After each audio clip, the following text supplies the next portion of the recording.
दूसरा पक्ष कहता है हमने कर्जा माफ किया। अरे चर्चा इस बात की होनी चाहिए कि 75 साल के बाद भी ये किसान कर्जदार क्यों है। कोई भीख नहीं मांग रहा आपसे कि उसको कर्जा के जरा सा माफ कर दिया, ऐसे दिखाया जाता है पता नहीं क्या कर दिया। सभापति महोदय, जब तक उसकी फसल का दाम नहीं मिलेगा तब तक उसकी स्थिति सुधर नहीं सकती। जब तक उसके खेत को पानी नहीं मिलेगा, उसे बिजली समय पर नहीं मिलेगी, उसे बीज खाद नहीं मिलेगा, तब तक अपन केवल सहानुभूति नहीं बटोर सकते कि हमने कर्जा जरा सा माफ कर दिया। ऊंट के मुंह में जी रहा है वो। सभापति महोदय, मैं कुछ आंकड़े रखना चाहता हूं सदन में। 1967 में आईएएस की सैलरी हुआ करती थी 250 रुपए, जो आज वो 3 से 3.5 लाख रुपया महीना हो गई है। और वही 1967 में डीजल होता था सभापति महोदय 20 पैसे लीटर, और आज वो 100 रुपए लीटर हो गया है।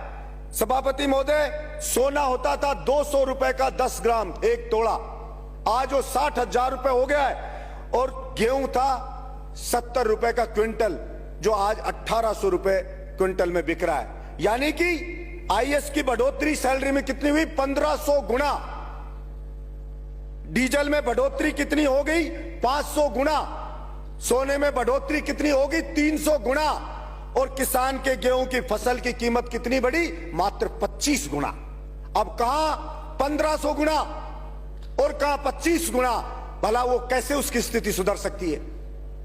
हर चीज की महंगाई बढ़ गई है। कृषि के उपकरण है, उनकी महंगाई बढ़ गई है, लेकिन उसकी फसल को नहीं खरीदती सरकारें। अब गेहूं पे 10% बढ़ाई है, 200 ये कह दिया 2110 रुपए। सभापति महोदय, हमारे मंत्री जी हैं, खुद किसान हैं, वो जानते हैं कि खर्चा गेहूं पे 1 बीघा का खर्चा किसान का आता है 1800 रुपया बीघा पे आता है। 18 जैसे एक जो क्विंटल पर 1800 और 18,000 रुपया 1 बीघा पे आता है। मात्र 10 क्विंटल के लगभग गेहूं पैदा होता है। जो 1800 के हिसाब से बेचे तो 18,000 का वार, उसका खर्चा भी 18,000 आता है, पैदा भी 18,000 हो रहा है। तो उसकी स्थिति भला कैसे सुधरेगी? सरसों की फसल करो तो उसके ऊपर भी वही 11,000 के समथिंग खर्चा आ जाता है, और वो बिकती है तो वही 18,000 20,000, और कभी पाला पड़ गया तो बर्बाद हो गया।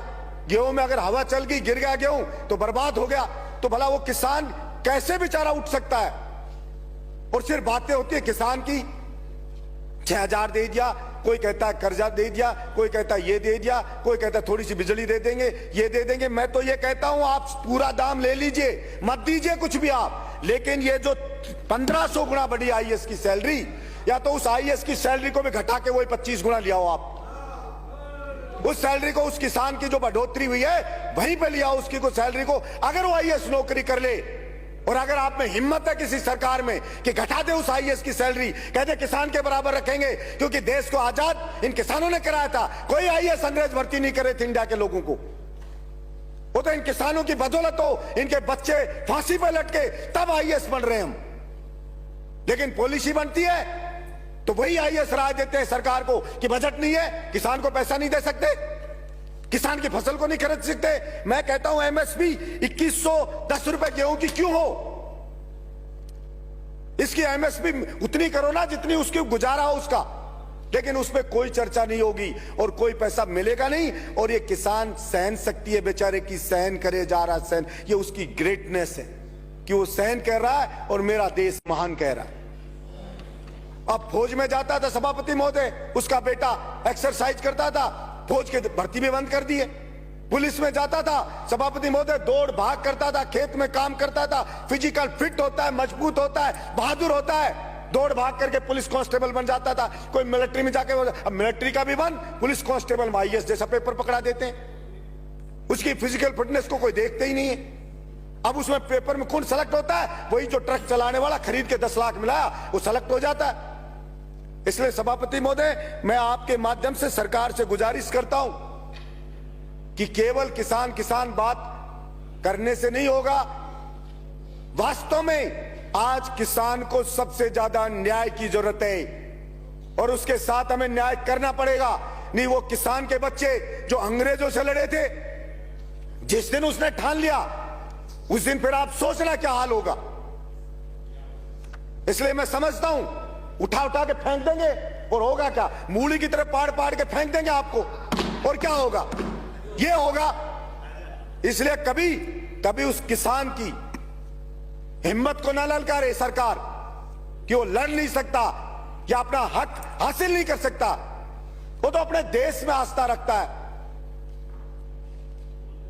तो सहन करे जा रहा है। और ये सभापति महोदय मैं बात करूंगा जैसे आवारा पशुओं की, ये एक बड़ा आंदोलन इन आवारा पशुओं के लिए भी होगा। किसान की फसल को खा रहे हैं ये रोजड़े, सुअर, आवारा। और मैंने पहले भी कहा अरे आदमियों की नसबंदी करते हो, इनकी नसबंदी करके ही रोक दो। हम छोटे बच्चे थे तो बछड़ों की नसबंदी करवाता था किसान।